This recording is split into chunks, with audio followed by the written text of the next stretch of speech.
Cheers.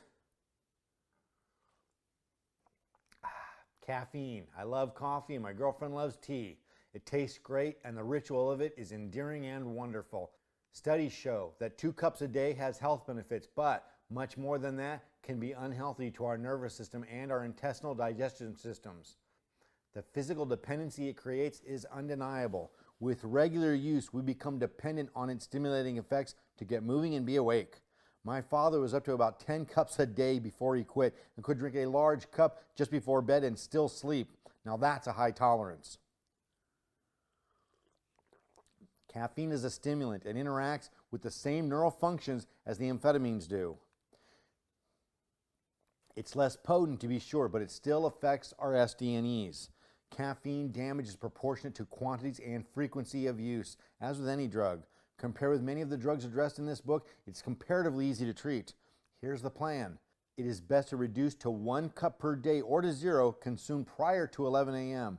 True confessions, I drink 1.5 each morning and 2 cups of decaf through the morning, and none after 2 p.m. to avoid the small trace amounts of caffeine to store in my body. Weeks 1 and 2, reduce quantity of regular amount by approximately 1/3, i.e. 4 cups per day becomes 3. No caffeine past 3 p.m. Weeks 2 to 4, reduce quantity again and try to mix in 1/3 of decaf into every other cup. Weeks 4 to 7, increase decaf amount to all servings but first one. Weeks 7 and on, reduce to goal amount and do not alter. Congratulations, you just broke your caffeine bond.